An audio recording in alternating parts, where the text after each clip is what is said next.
I went for a long walk into the historic heart of Diamantina.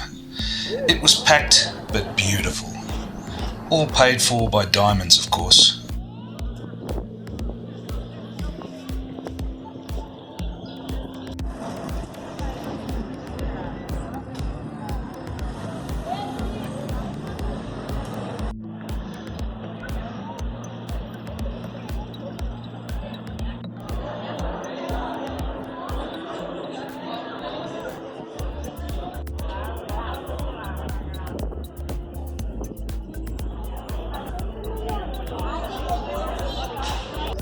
Might be a nice place to have a Diamantina cocktail.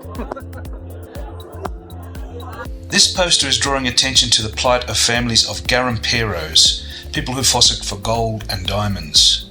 Evidently, they've recently been banned from working. Diamantina is situated in the Brazilian state of Minas Gerais, which means general mines. Some mines in this state are so rich they yield both diamonds and gold at the same time. Diamantina means diamonds, but there's another Diamantina in Brazil, a few hundred miles north, where the world's largest diamond was found, the Sergio. The Sergio was found in 1895, but it wasn't an ordinary diamond. It was a carbonado, or a black diamond, which they used for drilling and abrasives. Brazil made a fortune out of exporting these black diamonds because the Suez and the Panama Canal needed them. Armies needed them, factories and industrializing nations around the world needed black diamonds because it was the best abrasive and hardest substance. But the really strange thing is, scientists now think, due to their unique chemical makeup, black diamonds came from outer space in an asteroid or a meteorite. And they now think the same thing about gold. All the gold on Earth came in a meteorite bombardment.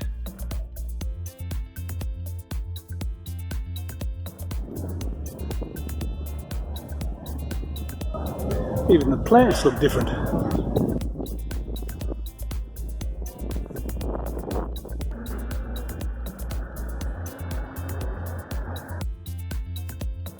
That's strange. The lightning conductor.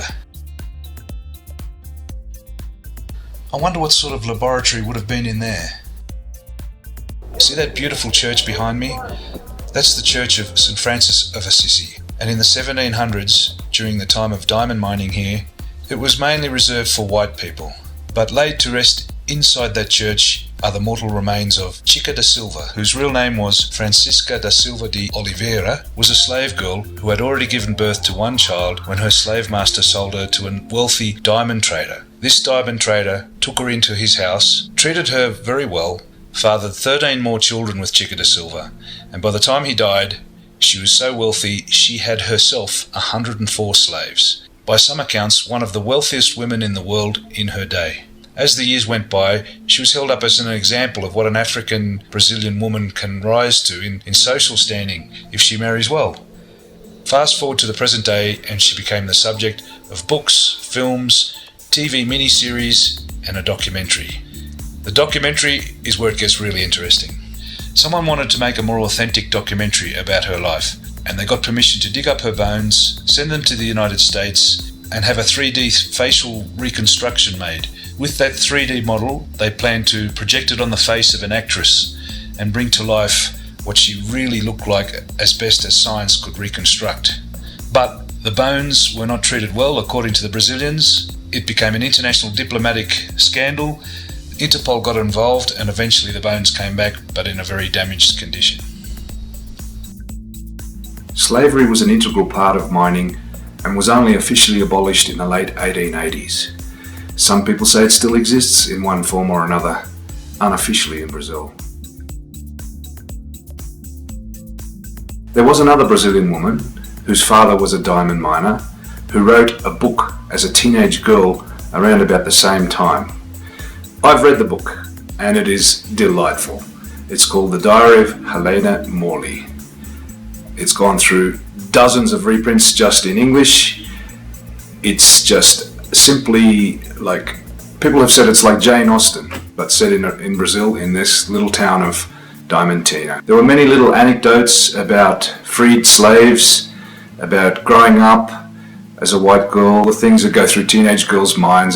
It's simply a classic, and it's recognised as such all through Brazil. And they also made a TV show out of that little book. Just up there in front of Chica da Silva's church is a statue that rounds out the trilogy of famous Diamantina residents. This is Juscelino Kubitschek, born in Diamantina and president of Brazil from 1956 to 1961. Forging economic prosperity, he was the president that organised the transfer of the capital from Rio de Janeiro to the newly built Brasilia.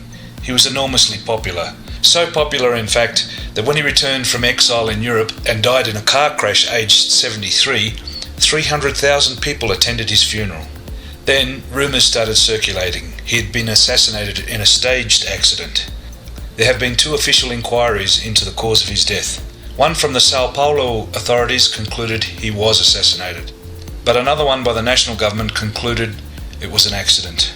Ironically, the investigation that found that Kubitschek was not assassinated was ordered by Brazilian President Dilma Rousseff, also from Minas Gerais, who herself was arrested and tortured by the military in the 1970s.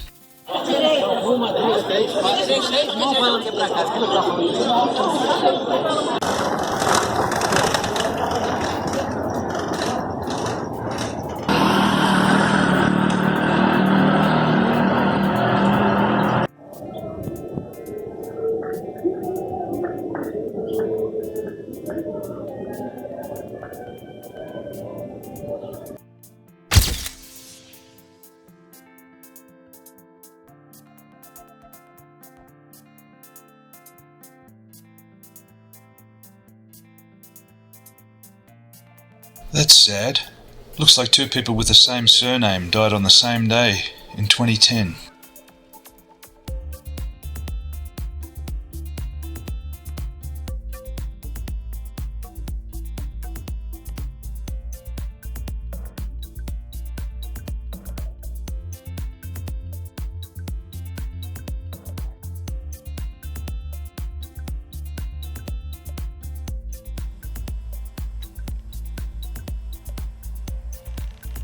Says made of stone. These Madonnas have black faces. You see them everywhere in Brazil. Nossa Senhora Aparecida. She's regarded as the patroness of Brazil. Looks like I'm not the first Aussie gringo to pass this way. At least once every few days I have a close call with an overtaking vehicle. But on this stretch of highway BR251, it seemed full of reckless truck drivers who just didn't respect the yellow line.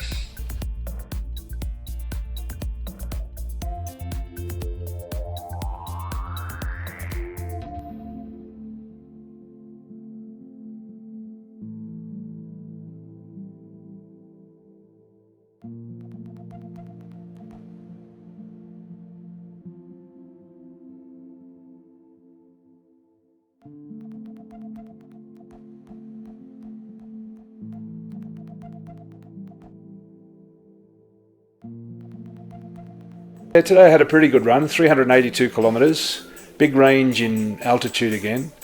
Gasoline was a bit tricky today because the last 3 gas stations, the third last one didn't have any gasoline. So I got to the second last one and they only had the alcohol gas blend, 25%. And that's okay, but you know, I usually alternate because you do notice a drop in revs and a drop in power. And then when I got to the final one, and it was almost empty again, they also only had alcohol blend, but that was all right. You know, you take what you can get. And the next morning it was very hard to start, and hard to keep the idle up. But once it warms up, it's all right. But you do notice a slight drop in power, a slight drop in top speed. But when you're on the open road, you hardly notice it, and it is a lot cheaper. But you know, cold weather starts.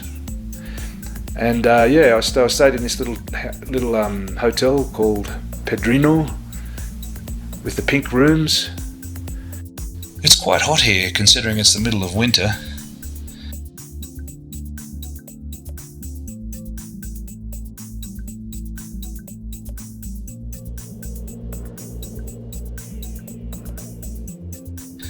Had a nice black beer to cool down while some Brazilians took selfies of my bike. Drying my my undies.